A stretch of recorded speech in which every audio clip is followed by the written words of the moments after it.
are the subject of frank discussion. This afternoon there's another chance to see the Panorama programme Living with AIDS, a report on how medical science is facing up to the disease.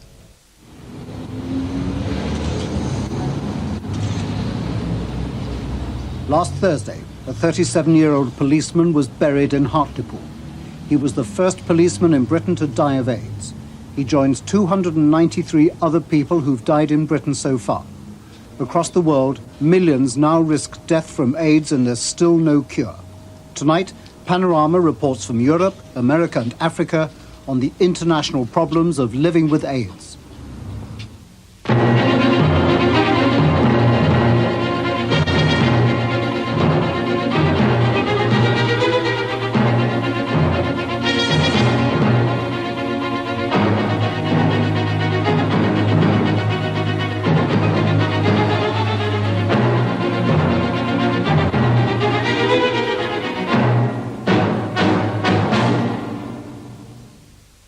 Have you sort of cleared out the emotional cupboard in preparation?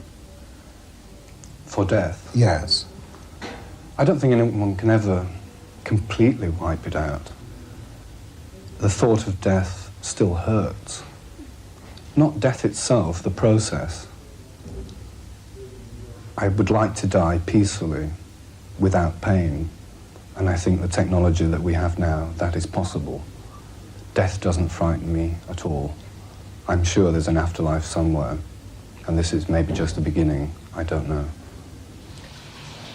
This leaky old school in London will soon be converted into Britain's first hospice for AIDS victims. In 6 brief years, the worldwide epidemic has created an international medical crisis. But is ignorance still spreading the disease in Africa? Is money helping stem the tide in America? And in Britain, how accurate are the estimates of the numbers likely to die? We have reports from 3 continents, starting in the heartlands of AIDS, Africa. From Kenya, Robin Denslow.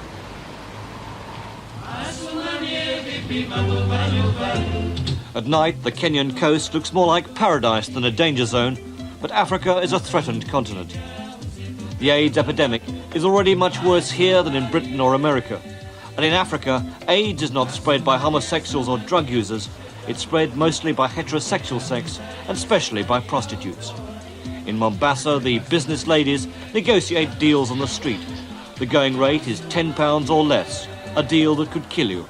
At least 1 in 3 is infected with the AIDS virus. Don't take me feeling, motherfucker. The Sunshine Club is packed as usual, but one set of customers are missing. British soldiers banned from the Kenyan coast by the army for fear of AIDS. But if they're banned from here, they should be banned from all such haunts in Central Africa, where the situation is worse. So far in Kenya, this is an invisible threat. There's no obvious sign of the disease, and the prostitutes simply don't believe the findings. I don't believe if there is something called AIDS, because I've not seen anybody in Kenya with AIDS, so I don't know. You've seen no examples of it? No. And I don't believe that it's in Kenya. But the doctors think differently. AIDS has not yet hit Kenya as badly as other parts of Africa, and officially less than 40 people have died. But a survey in the capital, Nairobi, showed that 1% of all blood donors carry the virus, 10 times the amount in Britain. And for prostitutes, the figure's far worse. 31% of richer prostitutes and as many as 2/3 of poorer prostitutes in Nairobi are infected. Peter Piot is one of those who carried out that study. He's director of the World Health Organization's AIDS Reference Center, specializing in Africa. If we take figures from other African cities, such as Kinshasa and from Kigali, they're up to 88% of prostitutes are infected with the virus. Kigali, that's in Rwanda. Kigali, Rwanda, yes, exactly. And what's very clear now is that prostitutes are playing a major role in the spread of AIDS in Africa. And there, of course, they have high infection rates because they're having an enormous number of sex partners. In Britain and the States, AIDS started off, it seemed, more among homosexuals and among drug users. Why should the situation in Africa be different then, and AIDS be spread mostly by prostitutes, by heterosexual sex? The common link between Europe, North America and Africa is sexual promiscuity, be it homosexual or heterosexual promiscuity. And what we're seeing now in Europe is a rising incidence of AIDS in the heterosexual population as well. And when we take transmission of AIDS in Africa, it's for over 90% going by heterosexual sex. And the result is a massive threat to the whole of Central Africa. The situation in Kenya may be serious, but it's nothing compared to the threat in neighbouring countries. In Uganda, northwest Tanzania, and elsewhere in the region, in Rwanda, Burundi, Zaire and Zambia. In Uganda, as many as 10% of adults carry the AIDS virus. In Zaire, it's 7%, at least in the capital Kinshasa, while in Zambia, there were grim results from a study last year. It was found that 18%, nearly 1 in 5, of blood donors and hospital staff in the capital Lusaka carry the virus, as did nearly a third of men aged 30. When we're talking about AIDS, we're talking about a disease which is almost always fatal. And when we're looking at the people who are getting it, it's particularly in the age group between 25 and 45 years. And these are exactly the people a country has invested into, the people who are productive and who have to take care of the development, the economic and social development of a continent like Africa. This is what those extraordinary statistics mean in practice. Every 20 minutes, the Likoni ferry carries just over 1,000 people from Mombasa across to the coast road south. If the Nairobi survey is representative of the whole country, then 10 people on this ferry have the AIDS virus, and most of them will probably die from it. But if this were a Ugandan ferry, 100 people here would have AIDS. And if it carried young Zambians, the figure could be as much as 300 in this group. If these projections are accurate, then the prospects for much of Africa are quite terrifying. Already there are fears that the AIDS threat could damage the Kenyan economy by frightening off another group on the Likoni ferry, the tourists. Nearly 500,000 tourists a year visit Kenya. They're the country's third largest source of foreign exchange. A few nervous holidaymakers have already cancelled plans to come here, but they're quite wrong to have done so if this is what they were after. Tourists lounging by the pool on the edge of the Indian Ocean or haggling with the local traders are in absolutely no danger from AIDS. But other tourists come just for the girls and for sex holidays. They are now in extreme danger, as their partners will be when they get home. But for the business ladies, it's business as usual, and the local MP is determined that there should be no scare. As you know very well, our minister has made it very clear. We don't have such trouble of AIDS in Kenya compared to the other countries. Do you dispute these figures then? Of course, because I had it from my minister only yesterday, from our Voice of Kenya, and it was a newspaper. What more should I say? There's a danger in Africa that AIDS has become not just a health problem, but a sensitive diplomatic issue, and that could hinder the action that's so desperately needed. The British Army ban on troops visiting Mombasa may not have affected the bar girls, but it has affected the Kenyan government. They see this as a smear campaign, as insulting as the original suggestion that AIDS came from Africa.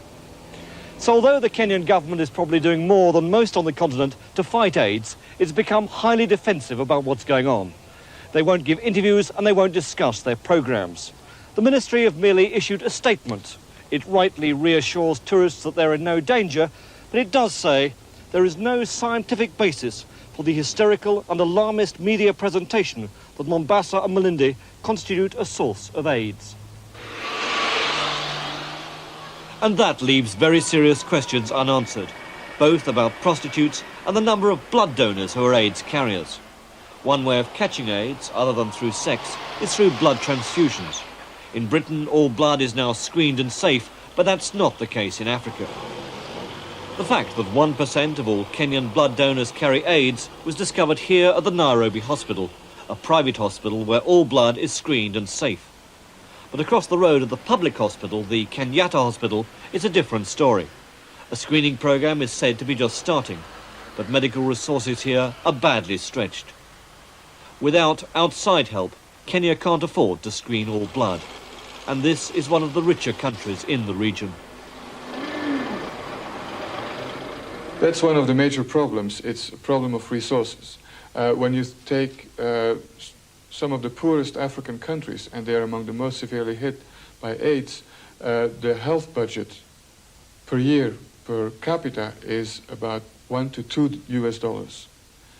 This means that when you want to screen blood donors with a test that costs about £1, that these countries can't afford that without foreign aid. But the main priority is stopping the spread of AIDS through prostitutes. Nairobi, the richest city in East Africa, attracts girls not just from all over Kenya, but from outside the country, from Somalia, from Uganda, and from Tanzania.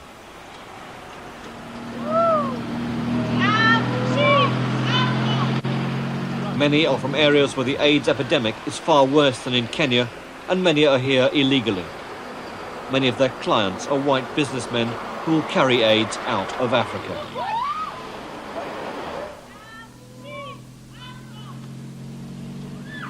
The government has got to educate the prostitutes about AIDS, and there's already one Nairobi project by which the girls get free condoms. But the message has not yet got through. Are you aware of any government campaign at all to warn girls like yourselves of the danger of AIDS? No. Nobody bothers about it because in Kenya, most of the people believe that we don't have it. Yeah, we don't have it. That's what I can say. Jerry, what about you? Have you seen at all any sign of a government campaign? Have you heard of any official warnings to girls? Yes, through the newspapers. But then the problem is how many people back home in the rural areas can afford that newspaper? Very few. And the newspaper tells us to use condoms. If you think about the rural areas, those kind of people back home can't afford a condom. They would rather, they got so much to do with that 5 bob. Maybe it costs about 5 bob, 10 shillings. They don't have that kind of money to waste. If you felt that it was going to be a danger to your life, would you change your lifestyle? Could you change your lifestyle? How could I? How could I? I don't, unless I get married. But I can't change it. My kids have got to go to school because I wouldn't want them to go through the same life, to live the same life I'm leading. And they got to go to school come what may. So I go to school, guys, for money. If someone were to tell you that the statistics are that if you keep going on like this, you could get AIDS and it could kill you, what would you say? That's bad luck. It's bad luck. But I can't stop it. And I believe that there is no AIDS. I believe there is no AIDS. This week, the Red Cross started handing out warning leaflets at Nairobi bus stops, though it was still being stressed that this shouldn't be seen as confirmation that AIDS is widespread on the coast. But Africa could be devastated by AIDS. The situation is made all the worse because Africa simply can't afford mass education, free condoms and blood screening campaigns. And because many of the likely victims so far refuse to even believe that the disease exists. What then of the battle against AIDS in a country where money is no problem and the threat fully recognised? From the United States, John Pennycape reports. San Francisco, open your golden gate. You let no stranger wait outside your door, San Francisco. Here is your wandering one, saying I'll wander no more. America's most beautiful city is stricken with AIDS. 1 person in 15 here is carrying the virus, and over 1,600 have already died. Most of the deaths have been of homosexual men. This is San Francisco's Gay Men's Chorus, performing to raise money for AIDS victims. So devastating has the impact of AIDS been on the homosexual community that it has responded with total commitment. $250,000 has been raised at this bar for the AIDS Emergency Fund. I'm coming home to grow growing no more.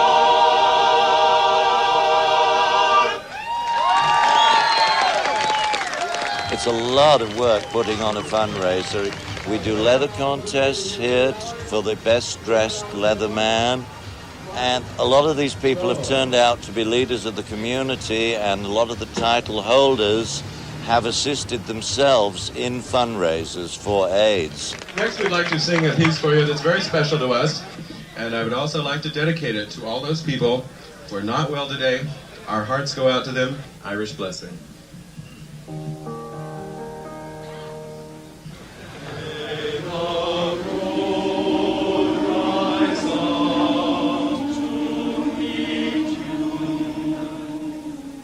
San Francisco General Hospital had the world's first ward dedicated to AIDS victims. In a city where 3 new cases are diagnosed each day and 3 AIDS victims die each day, the ward has always been full.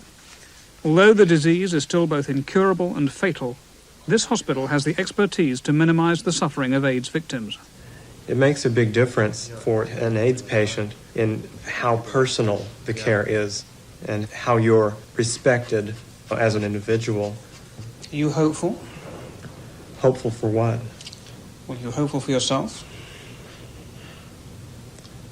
If you mean that I'll have a recovery and continue to live for the next 20 years, no. Not only does San Francisco have more AIDS victims per capita than anywhere else in the developed world, it's also the most efficient place at looking after them. Here, the care of an AIDS victim from diagnosis to death, which averages about a year, costs less than half of what it costs in other American cities. That's because San Francisco has a network of private sector, community and voluntary organizations who can look after AIDS victims for a fraction of the cost of keeping them in hospital. Open hand. Gary, open hand. These are meals being delivered to AIDS patients living at home. They're paid for by donations.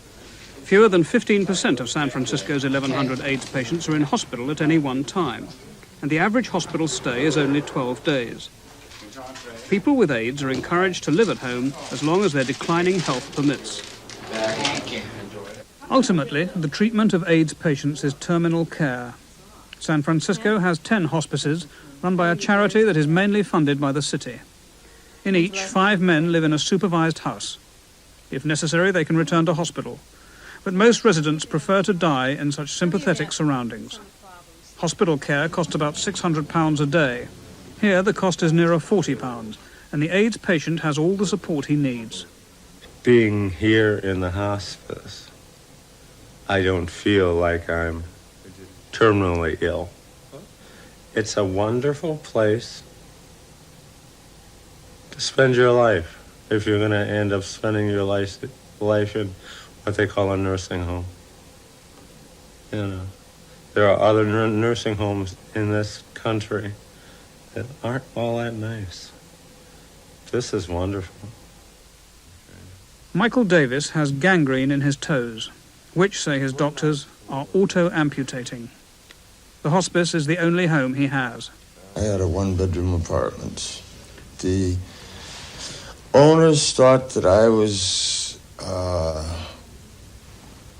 injuring my health, plus the fact that I would probably be injuring other people's health by having me around with the AIDS. This is how uneducated this country is towards how AIDS is spread. You were evicted from your apartment? Yes. Ken, this is the visitor I was telling you about. Hi, Mr. Fowler. how are you? I'm fine, thank you. When Norman Fowler visited San Francisco last week, he knew the city was exceptional in the way it has dealt with the AIDS epidemic. The large number of male homosexuals in the city have political clout and organisation they lack elsewhere. But the partnership of hospital and community care has meant that the crisis has been handled with both compassion and economy. There is no virtue in keeping patients in hospital when they can be dealt with and treated better, more humanely from their point of view, actually at home or in another kind of community accommodation. America faces a dismal prospect with AIDS. By 1991, there will have been over 250,000 cases, and more Americans will have died of AIDS than died in the Korean and Vietnam wars combined. An increasing proportion will be heterosexual people.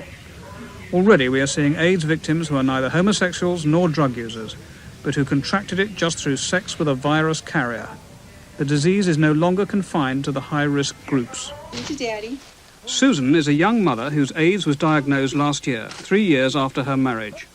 She evidently caught it from sex with another man 5 years ago. I was really stunned because, I mean, it just never occurred to me. You know, I don't use IV drugs, and I haven't had any blood transfusions. And I started thinking, and then when I was in Canada several years ago, I was at a music festival. I had an affair with someone who's bisexual. So far, neither her husband nor her baby show signs of the AIDS virus. But Susan is growing progressively weaker. Sometimes I think, you know, why did this have to happen to me? I mean, I never did anything to deserve this. And I feel very badly that, you know, I might not live to make the kind of contribution to this world that I'm capable of making.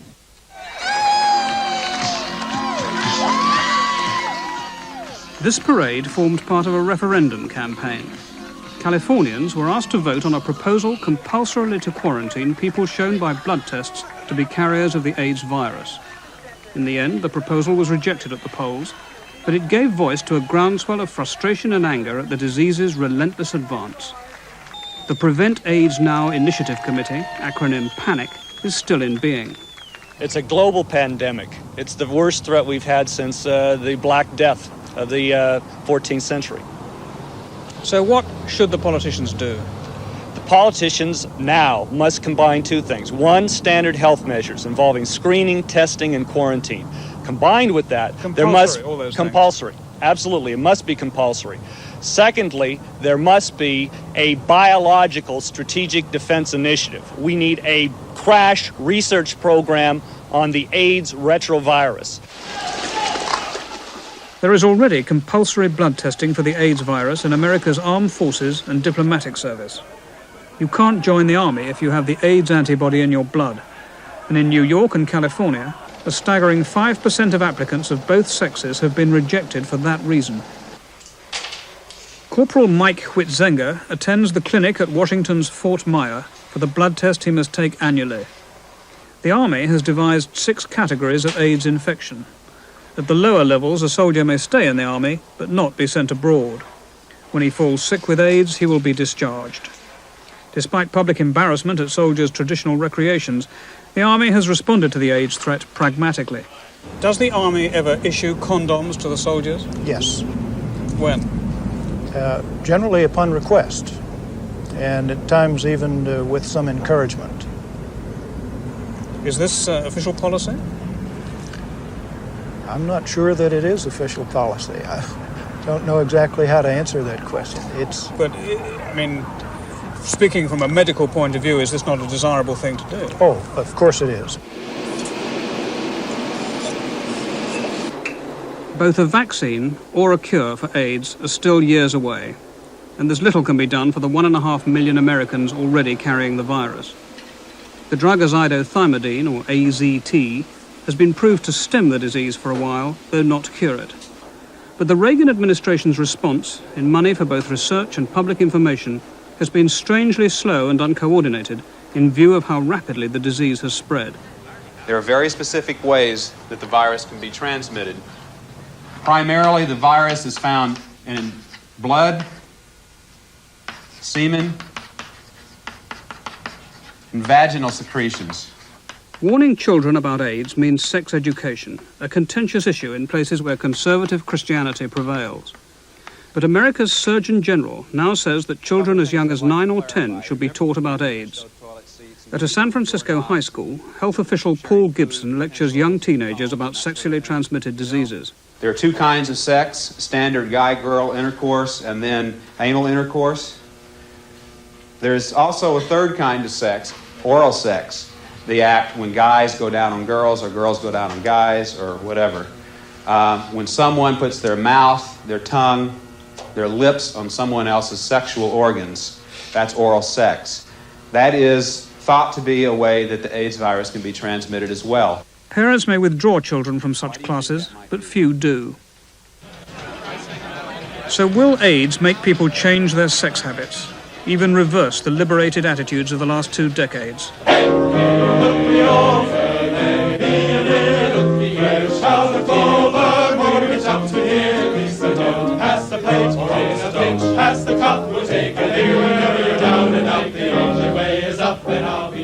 Until recently, most of these bizarrely dressed men had a promiscuous lifestyle involving many sex partners.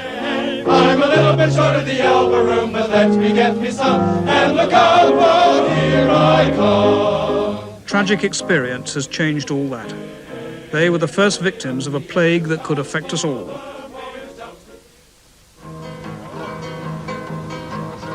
Jack Townsend is an AIDS victim whose sickness nearly drove him to suicide.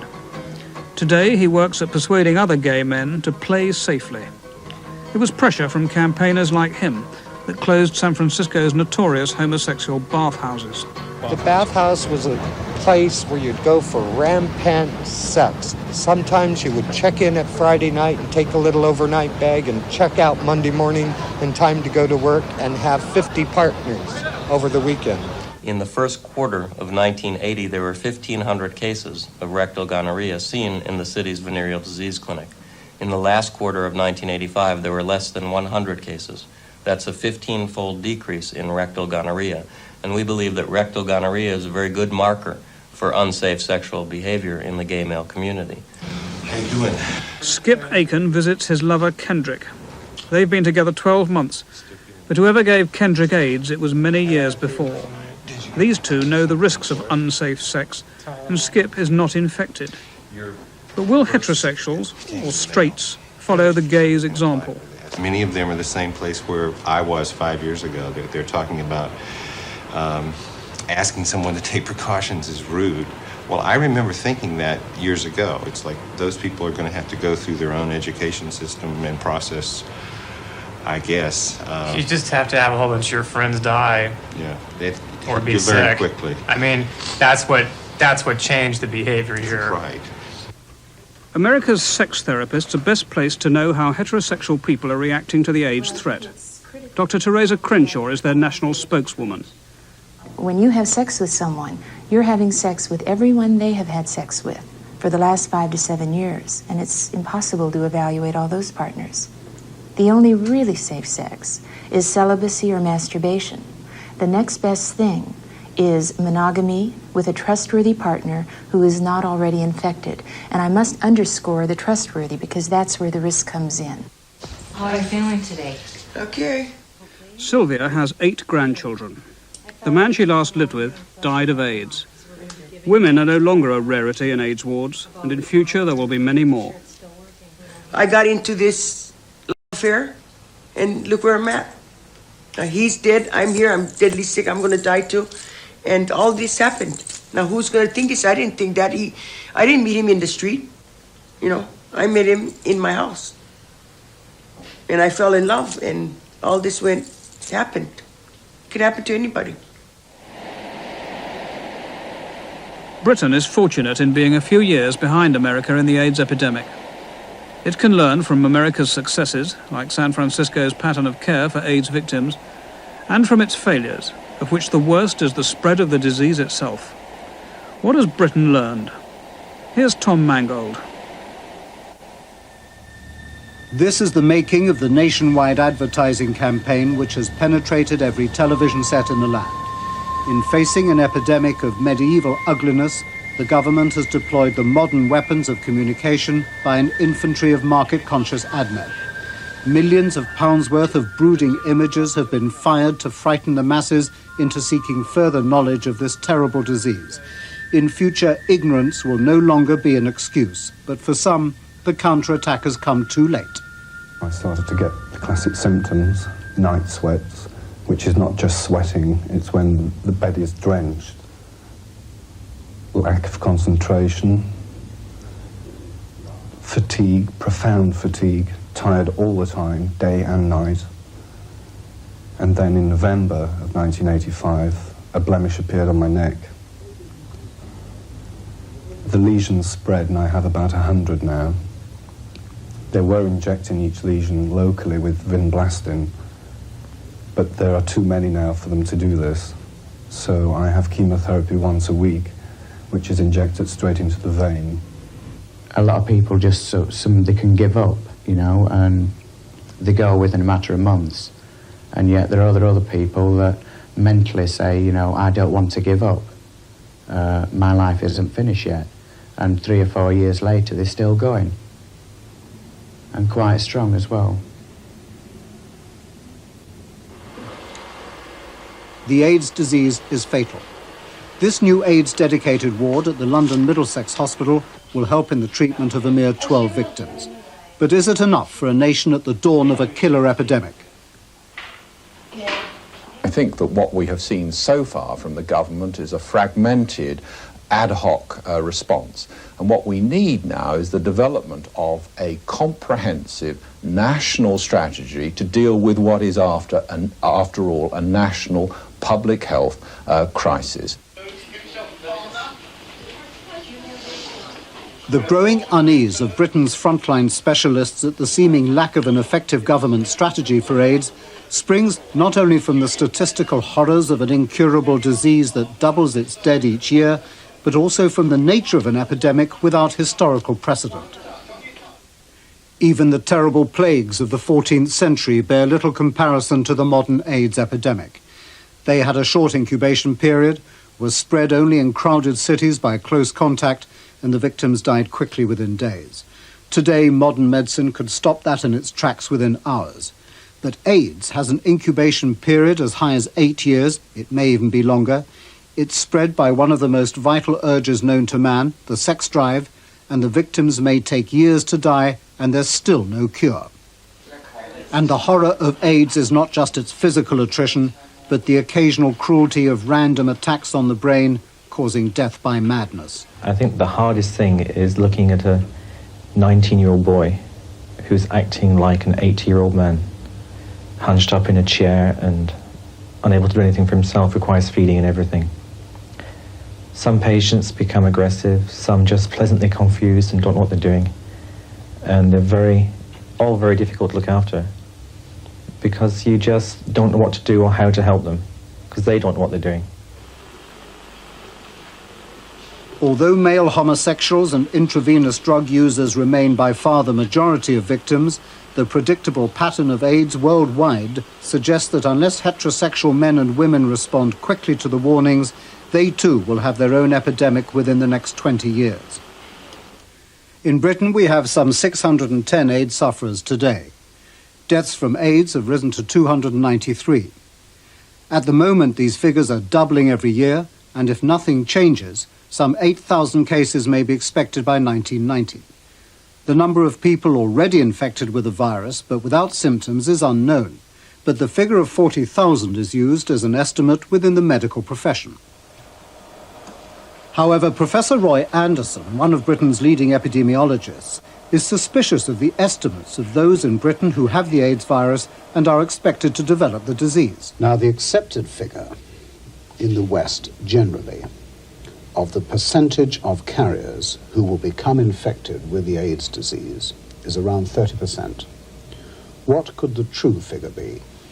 Well, I think the important thing, and people who work in this field are very well aware of this problem, the figure of about 30 to 50% of infecteds converting to the disease AIDS is a lower bound on the estimate, simply because this is an unusual infection with a very, very long incubation period of the order of 5 to 8 years.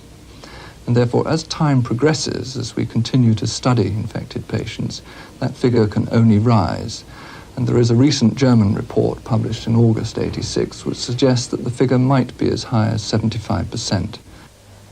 And it's here at the University of Frankfurt that disturbing report was researched.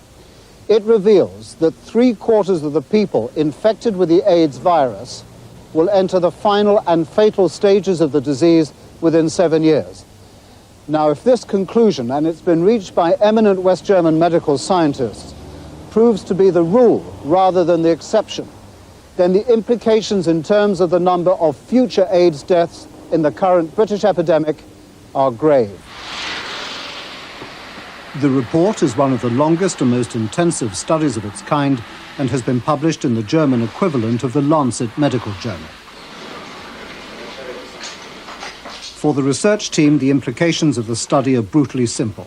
AIDS, they say, could be more destructive in human life than the last war. World War II, maybe 40 million deaths. AIDS will be more than the 40 million deaths in World War II.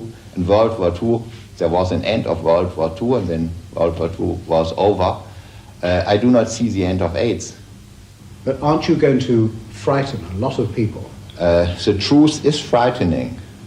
I do not want to be the advocate of horror and of the end of the world, but it will not be the end of the world. But it's the most serious problem of infectious disease since decades. Well, I think it is right that the proportion of people infected with this virus who go on and develop AIDS appears to be increasing. I mean, if we had been speaking a year or 18 months ago, I would have said that up to 10% of people who have developed the virus, who have been infected with the virus, develop AIDS. Now there are studies coming out from America that say it's anything up to 35%, and you mentioned a German study which gives a higher figure. And I think all this is really telling us is that the longer that one watches this epidemic, the more information about natural history unfolds in front of us. And yes, obviously, we have to always build in an upward calculation.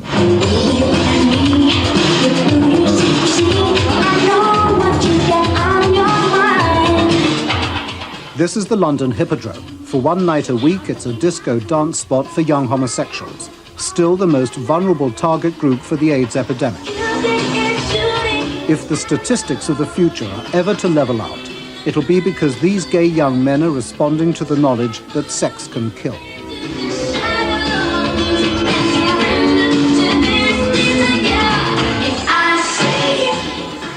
Do you indulge in safe sex? No, you don't. I don't have sex. So not now. It's academic. Why? Why don't you have it? Because I want to live.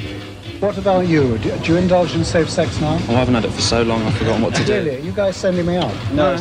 Really? No. It's true. Because of AIDS? Yeah. Don't get those type of people that say I don't give a damn anyway. There's still a lot of I'm still going to go with somebody. I'll risk it. I'll die having sex or something. You know people like that? Yeah, they just said that. And I mean, it's wrong because it's not fair to other people. If they know they've got something and they go with somebody knowingly, I mean, it's wrong.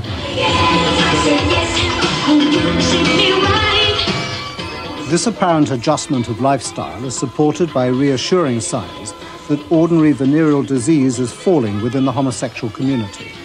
It is one bright spot in a gloomy AIDS landscape. I get very emotional, whereas I didn't before. There's a lot of stress involved with AIDS, which you don't need. The stress must be taken away from you somehow. If you can't do it yourself, then someone needs to take that stress away from you. Do you have relationships involving love or affection outside the family? Yes, I have a partner of 10 years. And has that relationship been affected? Yes, it has been affected. It's made us stronger. It's bonded us together. It could have been very easy for him to turn around and say, I don't want nothing to do with you. But as it was, we both had the test together, and he came out positive as well. I was unfortunate enough to go on to get AIDS. He's still very well, but very supportive. I think without Graham, I probably couldn't go on. So it would have been very easy for him to turn around and say, no, I don't want nothing more to do with you. We could have sold the house and split up, but it's turned the other way and bonded us together. How have you coped with this, with AIDS, as far as your friends are concerned? My friends have been pretty good. The ones that I've told that I've diagnosed as AIDS, they've been pretty good. But maybe, you know, I mean, there's only one member of the family that knows at the present time. Well, I just can't bring myself around to telling them. But then again, you know, after this, it'll be different, won't it? Why didn't you want to tell them? Well, I do want to tell them, but I just had that fear of what might happen, of being rejected. And I think a lot of people have that fear of rejection from the family. But I feel now that, you know, they do what they want to do if they want to accept me as I am, knowing that they can't catch anything anyhow, or do they just want to leave it and say bye-bye? You know, I live down here, they live up there. Hope for sufferers now lies in any new vaccine or treatment, but shortage of government cash is hampering important research here at Northwick Park Clinical Research Centre. Work on a treatment that may prevent the reproduction of the AIDS virus in the body needs urgent further funding, but the money's been running out. In order to do some of these projects relatively quickly, and not take 3 or 4 years on them, one needs a few extra hands, because a lot of them are very labour intensive. They take a lot of staff, and one has to pay for those staff. I can't see the funds forthcoming from the government to pay for these staff, so I've had to go out and see whether there's anybody out there who will actually pay for staff in order to do this type of work. And I found that it's obviously very important, because it's not difficult to get people to raise money, providing they have can buy patentable rights, etc. And that really shouldn't be necessary in a national crisis. So you've gone out to private banks to raise money for this work? Yes. We're not talking about funding or giving money. I think we're talking about investment here, because this type of approach, in all the approaches being taken by British research groups, it is an investment in the future. It's not asking for free money or handouts. It's probably one of the best investments that could be made. But Health Secretary Norman Fowler, at the end of his American tour this weekend, denied that the government lacks an overall strategy for financing research into an AIDS vaccine. We are obviously in close contact with the Medical Research Council, who coordinates this. And I think that there are, something like 24 projects which are being financed at the moment, and we have only recently made more resources available there. So research is certainly important, and research not just in Britain but in other countries as well, in the United States, a lot is taking place. Also with the pharmaceutical industry, it's not just a matter of publicly funded research, it's also what the pharmaceutical industry itself is doing. So research is, of course, of the most enormous importance, but I don't think that we should get away from the point that even with the best research over the next few years, the priority must be public education. It must be getting the message through to the general public and, but perhaps most of all, to those groups most at risk about the dangers of AIDS itself. As Norman Fowler returns, there are voices elsewhere urging action more vigorous than anything Whitehall is planning. Subtle advertising campaigns may not be enough. The phony war's over.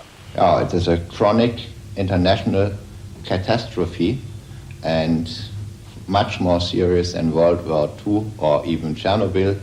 This was an acute catastrophe, and it's very difficult to counteract it, but to my opinion, every state needs something like a Ministry of Defense against AIDS. If there's no cure, at the moment there isn't. And it's unfortunate for people like me, and quite a lot more people who are going to die within the next few years. We are not just thinking about those, we've got to think about the people that are infected with the virus now and are going to be in the next 4 years. So I think the government ought to have, any government that's in power should have a strategic plan for the next 10, 15, 20 years until we have a cure.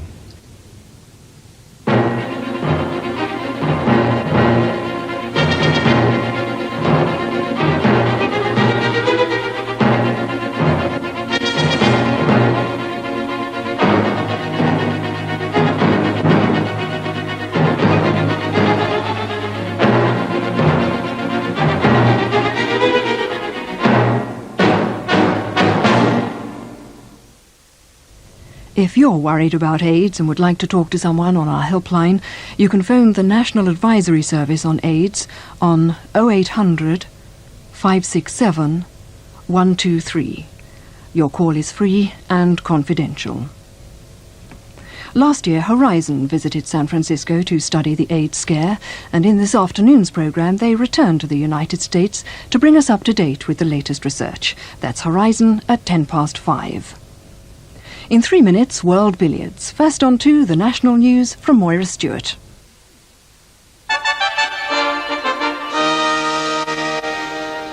And from the newsroom, the main story is just after 3 o'clock. The two biggest teachers' unions in England and Wales are preparing for another series of half-day strikes, and the first could be next Wednesday. In a joint ballot, NUT and NASUWT members voted by 4 to 1